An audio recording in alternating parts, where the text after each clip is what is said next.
আসসালামু আলাইকুম রহমতুল্লাহ। আপনারা যারা কাতার প্রবাসী আছেন, আপনাদের জন্য এটা একটা গুরুত্বপূর্ণ নিউজ। আপনারা যারা নতুন আছেন কাতারে, তারা ভালোভাবে শুনবেন এবং অপরজনকে শুনতে সাহায্য করবে। ধন্যবাদ। আসসালামু আলাইকুম। প্রিয় বন্ধুরা, দেশ এবং প্রবাসে অবস্থানরত সবাইকে জানাই আমার পক্ষ থেকে সালাম। আপনারা যারা বর্তমানে কাতার আসার চিন্তা ভাবনা করতেছেন, আপনারা না আসাটাই উত্তম। কারণ বর্তমানে কাতারের যে পরিস্থিতি, ওইটা আপনাকে আমি বলে বোঝাতে পারবো না। বর্তমান ল অনুযায়ী, কাতারের ল অনুযায়ী আপনারা যদি কাতারে আসেন, ফ্রি ভিসা নামক ভিসাতে যদি আসেন, আপনাদেরকে 1 বছর ওই কোম্পানিতে থাকতে হবে। অর্থাৎ কাজ থাকুক না থাকুক, 1 বছর ওইটাতে থাকতে হবে। আপনি যদি কাজ করতে পারবেন, ওই অবস্থায় যদি আপনাকে পুলিশ ধরে, তাহলে আপনাকে সোজা দেশে পাঠিয়ে দিবেন। সেই ক্ষেত্রে কোনো কম্প্রোমাইজ বিশেষ করে কাতারে পুলিশ করে না।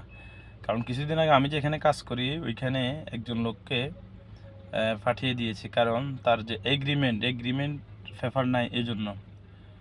আর বিশেষ করে 1 বছরের আগে আমার জানা মতে এগ্রিমেন্ট পেপার হয় না কাতারে।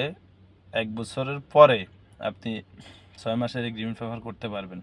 যারা নতুন আসছেন, এটা তাদের ক্ষেত্রে প্রযোজ্য। আর যারা পুরাতন আছেন, তারা তো সব কিছু জানেনি। বর্তমানে আসলে কাতারের শ্রমবাজার খুবই খারাপ। আমি বলবো, যারা আসবেন সব কিছু জেনে শুনে আসবেন। আর যদি আপনারা কোম্পানি ভিসা আসতে পারেন, সব কিছু জেনে শুনে বুঝে তারপর আসবেন। এখানে এমনও লোক আছে আপনার 500, 800, 1000 রিয়েলে চাকরি করতেছে। অনেক কষ্ট ভাই, অনেক কষ্ট, আপনাকে বলে বোঝাতে পারবো না।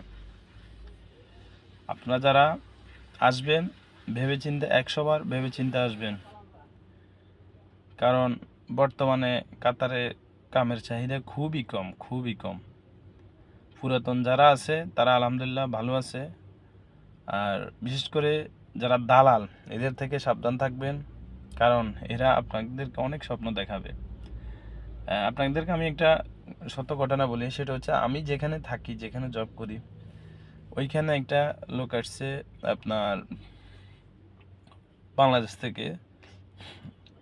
আসার পরে 4 মাস কোনোরকম গেল, 4 মাস এটা সেটা, এটা করি বা সেটা করি, অনেক কষ্টে গেল। তারপর কোথাও কাজ পাচ্ছে না, তো আমার কোম্পানিতে আসছে। আমাদের যে মুদির, ওনাকে রিকোয়েস্ট করে কাজ করতেছে। উনি কাজকর্ম কিছুই বুঝে না। অনেক কষ্ট ওনার, আসলে নামমাত্র কাজ করতেছে। আপনাকে আর ওইটা বললাম না। তারপরে আপনারা যারা আসবেন, চিন্তা ভাবনা করে আসবেন। সবার জন্য শুভকামনা। সবাই ভালো থাকবেন, সুস্থ থাকবেন। আর আপনারা যারা আমার চ্যানেলে নতুন, আপনারা সবাই সাবস্ক্রাইব করে দিবেন। আসসালামু আলাইকুম।